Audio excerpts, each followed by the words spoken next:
Hi Sharin, welcome to my castle. Where is Dad? ഞാൻ ഓഫീസിലും guest ഹൗസിലും അന്വേഷിച്ചു. Daddy ഇപ്പൊ ക്ലബിലായിരിക്കും. ഓ, ആ വയസ്സന്മാരുടെ club. Naughty place. I can't go there.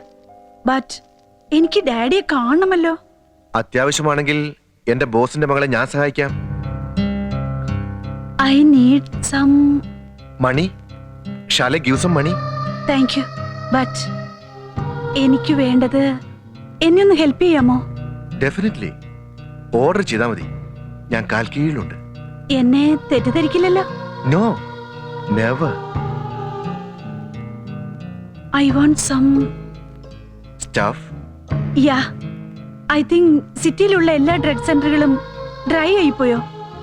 ഒരിടത്തും കിട്ടുന്നില്ല. ഷെറിൻജി, വൈകുന്നേരം ഒന്ന് ചൂടാകാൻ നിനക്ക് നിന്റെ കൂട്ടുകാർക്കും ഇത്തിരി സ്റ്റഫ് വേണം അല്ലേ? അതിനെന്തിനീ ഒളിച്ചുകളി? ഞാൻ തരാമല്ലോ. ഈ സിറ്റിയിൽ മയക്കുമരുന്നിന്റെ മഴ പെയ്യിക്കുന്നത് ഞാനാ. ഈ ഷോർട്ടേജ് എന്റെ ബിസിനസിന്റെ ഒരു തന്ത്രം മാത്രമാണ്. പക്ഷേ നീ എന്റെ ബോസിന്റെ മകളല്ലേ? ഇവിടെ ഒരു നുള്ളു ലഹരിക്ക് വേണ്ടി ഇന്ന് രാത്രി എല്ലാവരും അലയുമ്പോൾ നീ മാത്രം സ്വപ്നലോകത്തിൽ വിഹരിക്കും. Yes, I will give some stuff. നിനക്ക് മാത്രം. Thanks a lot.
നീ ഇങ്ങനെ ഒരു ചെറ്റത്തരത്തിന് ഒരുങ്ങിയെന്ന് ഞാൻ ഒരിക്കലും മൊറൈസിനോട് പറയില്ല.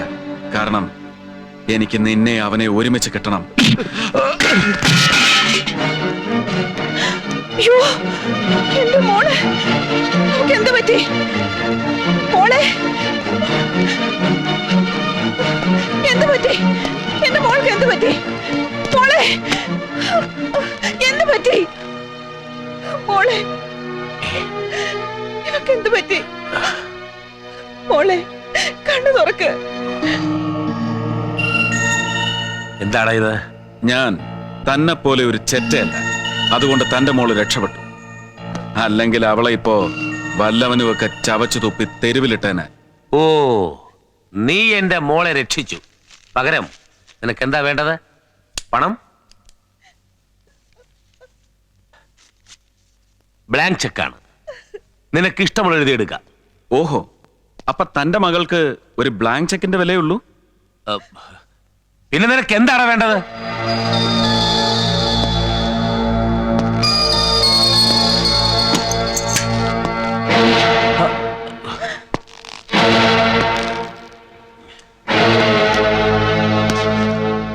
നിന്റെ തല, നിന്റെ തല, നിന്റെ തല.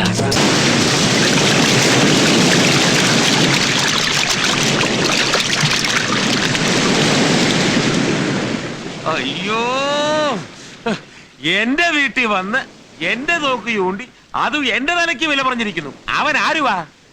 പ്രിയദർശിനിയുടെ കാവൽ നായ ഗൗതം. മൊറൈസ് എന്ന ഈ സിംഹത്തിനെ നോക്കി കുരയ്ക്കാൻ ആ കില്ലപ്പെട്ടിക്ക് എങ്ങനെ ധൈര്യം വന്നോ? അവന്റെ യജമാന സ്നേഹം, അല്ലാതെന്താ? നമ്മുടെ താവളത്തിൽ നുഴഞ്ഞു കയറാൻ അവൾ അവരൊരു തുറുപ്പിയിട്ടാക്കിയിരിക്കുകയാണ്. അന്നവിടെ തലയെടുത്തിരുന്നെങ്കിൽ ഇന്നൊരു പുതിയ ശത്രു ഉദിക്കില്ലായിരുന്നു. അവൻ എന്റെ മകളെ രക്ഷപ്പെടുത്തിയത്രേ. ഷെറിൻ കൂട്ടുകാരുമൊത്ത് അല്പം ഓവറായി കാണും. ആ അവസരം മുതലെടുത്തിരിക്കും. നല്ലതും ചീത്തയും തിരിച്ചറിയാൻ എന്റെ മകൾക്കറിയാം. അതിന് അവന്റെ സഹായം വേണ്ട. ഇനി മുതൽ അവന്റെ പിന്നിൽ നമ്മുടെ കണ്ണും കാതും ഉണ്ടായിരിക്കണം. Yes sir.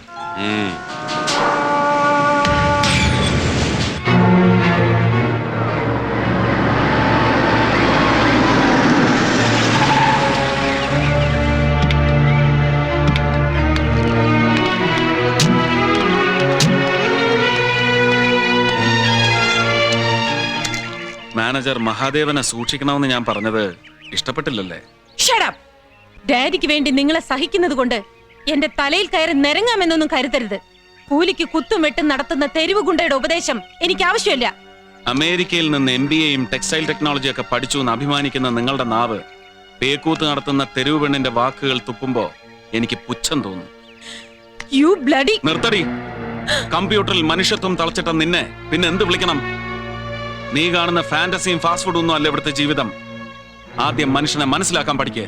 പൊന്നരച്ച് എന്ന് നിന്നെ വളർത്തിയപ്പോ പെണ്ണിന്റെ മാന്യത എന്താണെന്ന് നിന്നെ പഠിപ്പിക്കാൻ നിന്റെ തന്ത മറന്നുപോയി.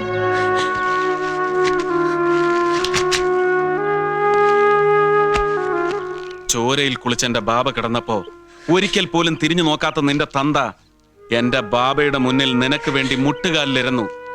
അന്ന് എന്റെ ബാബ കൊടുത്ത വാക്ക് പാലിക്കാൻ മാത്രമാണ് നീ എന്ന വിഴുപ്പ് ഞാൻ ഇപ്പോഴും ചുമക്കുന്നത്. ഇങ്ങനെ വല്ലപ്പോഴും ഒന്ന് കരഞ്ഞു പഠിക്കും. ഇപ്പോഴാ നീ ഒരു പെണ്ണായത്. മൊറൈസ് ഗ്രൂപ്പ് ഓഫ് കമ്പനീസിന്റെ പുതിയ ബ്രാൻഡ് നെയിം ജെന്നി. പുതിയ ടെക്സ്റ്റൈൽസ് യൂണിറ്റിന്റെ പേര് ജെന്നിഫർ അപ്പാരൽസ്. ഇന്ന് ഡാഡി അവളെ പിടിച്ച് കമ്പനിയുടെ ഡയറക്ടർ ബോർഡിലിരുത്തി. നാളെ ഈ വീട്ടിൽ എന്റെ അമ്മയുടെ കിടക്കറയും. ജെറി, മമ്മിക്ക് പ്രായമായി. പക്ഷെ നിന്റെ നാവ് കൊണ്ട് അത് ഓർമ്മിപ്പിക്കരുത് മോനെ. മൊറൈസിന് നേരെ ആരും അങ്ങനെ വാളം കൊണ്ട. അഹമ്മദാബാദിലെ തെരുവുകളിൽ അരേണയ്ക്ക് പഞ്ഞിക്കെട്ടും ചുമന്ന് അലഞ്ഞു കിടന്ന കാലത്ത് മാർവാളികൾ അടിച്ച അടിയുടെ പാട് ഇന്നും എന്റെ മുതുകത്തുണ്ട്. എടാ, 3 വയസ്സിൽ കിട്ടേണ്ട 3 യാർഡ സൈക്കിള് എനിക്ക് കിട്ടിയത് 30ാമത്തെ വയസ്സില. ജീവിതം എനിക്കൊന്ന് ആസ്വദിക്കണം. ഡാഡിയുടെ വപ്പാട്ടിയോടൊപ്പം ഡയറക്ടർ ബോർഡിൽ ഇരിക്കാൻ നിനക്ക് അപമാനമാണല്ലേ? എനിക്ക് ഇഷ്ടമുള്ളവരെ ഞാൻ എവിടെ കയറ്റിയിരുത്തും? പ്രായം എന്റെ ഭർത്താവിന്റെ രുചികളിൽ മാറ്റം വരുത്തുമെന്ന് കരുതി. പക്ഷെ അത് തെറ്റായി പോയി. എന്റെ രുചികളെ പറ്റി പറയാൻ നിനക്കെന്ത് അർഹത? നീ എന്ന് എനിക്കൊരു വീട്ടുപകരണം മാത്രമായിരുന്നു. വിൽസൺ മൊറൈസിന്റെ ഷോക്കേസിൽ വെക്കുന്ന വെറും ഒരു പാവ. ഒരു അലങ്കാരത്തിന് നിങ്ങൾക്കത് വേണമായിരുന്നു. നിങ്ങളുടെ കയ്യിൽ പാവകൾ മാറി മാറി വരുന്നത് കണ്ട് ഷോക്കേസിലിരുന്ന് കരയാനല്ലേ എനിക്ക് കഴിഞ്ഞിട്ടുള്ളൂ. നീ കരയണം. നിന്നിൽ കുരുത്ത ഈ മുള പോലും എനിക്ക് അപമാനമാണ്. എടീ, എന്റെ ഉയർച്ചയിലും താഴ്ചയിലും ഒരു താങ്ങാകാൻ നിനക്ക് സാധിച്ചിട്ടുണ്ടോ? എന്നാൽ ഈ മിന്നെ ഞാൻ അങ്ങ് പൊട്ടിച്ചേരാം. അവളുടെ കഴുത്തെ കെട്ടിക്ക് വിളിച്ചോണ്ട് വരും. ഈ വലിയ ബംഗ്ലാവിൽ ഇനി ഒരുപാട് മുറികൾ ഒഴിഞ്ഞു കിടപ്പുണ്ടല്ലോ. മമ്മി, ഇത് പറഞ്ഞതിന് നിന്നെ ഞാൻ ചവിട്ടി പുറത്താക്കേണ്ടതാണ്. പക്ഷേ വിൽസൺ മൊറൈസിന്റെ ഭാര്യ തെരുവിൽ കിടന്നുറങ്ങുന്നു നാട്ടുകാർ പറയുന്നത് കേൾക്കാൻ എനിക്ക് നാണക്കേട്. ഇത് അമ്മയ്ക്ക് മാത്രമല്ല, മകനോടുള്ള അവസാന വാക്കാണ്. മറക്കണ്ട.